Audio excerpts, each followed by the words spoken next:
Dan sesungguhnya tidak ada perniagaan yang paling menggiurkan dengan profit yang sangat besar yang Allah berikan kepada kita selaku manusia, kecuali profit yang paling besar, kecuali keuntungan yang paling gede yang Allah berikan kepada setiap para pedagang yang terus membawa amal solihnya untuk dibeli oleh Allah dengan alat tukar, dengan surga seluas langit dan bumi, kecuali yaitu adalah perniagaan dan perdagangan yang dilakukan dan dikerjakan di bulan Ramadan. Saking besarnya kecintaan Allah ketika di bulan Ramadan, maka seiring dengan besarnya profit yang Allah janjikan kepada setiap orang yang mereka melakukan perniagaan di waktu bulan Ramadan. Makanya kalau boleh kita mengibaratkan, kita ini adalah pedagang. Kita ini pedagang yang menjual barang dagangan. Pembelinya adalah Allah, dan sesungguhnya alat tukarnya adalah surga. Kita ini pedagang, maka barang dagangan kita itu adalah ketaatan kita dan ibadah kita. Pembelinya adalah Allah, alat tukarnya adalah surga seluas langit dan bumi. Karena Allah banyak sekali memisalkan perumpamaan orang yang beramal solih, berkorban untuk Allah itu sebagaimana perniagaan dan perdagangan antara manusia itu dengan Robnya. Dan sesungguhnya tidak ada perniagaan yang paling menggiurkan dengan profit yang sangat besar yang Allah berikan kepada kita selaku manusia, kecuali profit yang paling besar, kecuali keuntungan yang paling gede yang Allah berikan kepada setiap para pedagang yang terus membawa amal solihnya untuk dibeli oleh Allah dengan alat tukar, dengan surga seluas langit dan bumi, kecuali yaitu adalah perniagaan dan perdagangan yang dilakukan dan dikerjakan di bulan Ramadan. Saking besarnya kecintaan Allah ketika di bulan Ramadan, maka seiring dengan besarnya profit yang Allah janjikan kepada setiap orang yang mereka melakukan perniagaan di waktu bulan Ramadan. Makanya inilah yang menjadikan kita paham Ramadan itu adalah prime time. Maka inilah yang menjadikan kita akhirnya paham ketika Allah memberikan keutamaan yang besar di bulan Ramadan dengan keutamaan yang luar biasa. Bahkan surga pun membuka pintunya, neraka pun tertutup, bahkan setan pun dibelenggu oleh Allah Subhanahu wa taala. Makanya seakan kita harus merenung dari apa yang diucapkan oleh Rasulullah Shallallahu alaihi wasallam ketika Nabi bersabda, "Faman khurima an khairiha faqad khurima an kulliha."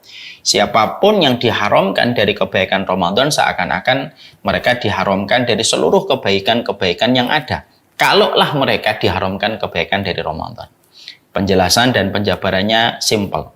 Kalaulah ada di antara manusia ketika Ramadan dibuka oleh Allah dengan keutamaan yang besar, surga dibuka, neraka ditutup, kok sampai ada di antara manusia kok tidak bisa memaksimalkan tilawah, ibarat kata dia tidak bisa khatam ketika di bulan Ramadan, terus di bulan mana lagi dia bisa khatam kalau di bulan Ramadan saja dia tidak bisa khatam?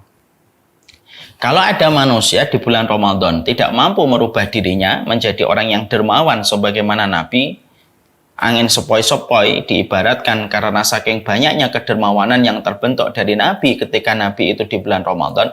Kalau manusia tidak bisa dermawan di bulan Ramadan, terus di bulan apa lagi dia bisa dermawan kalau di bulan Ramadan pun dia tidak bisa dermawan?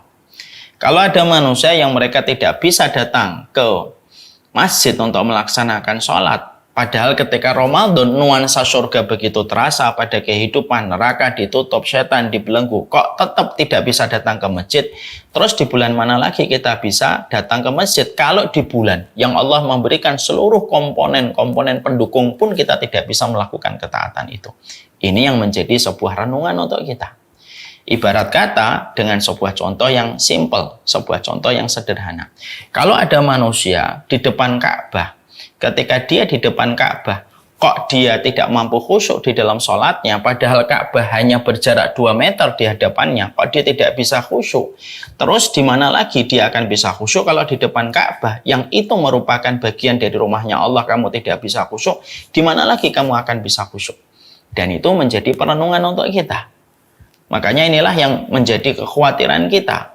Kalau ada seseorang ketika di bulan Ramadan, ketika Allah memberikan kesempatan kepadanya, itu tester.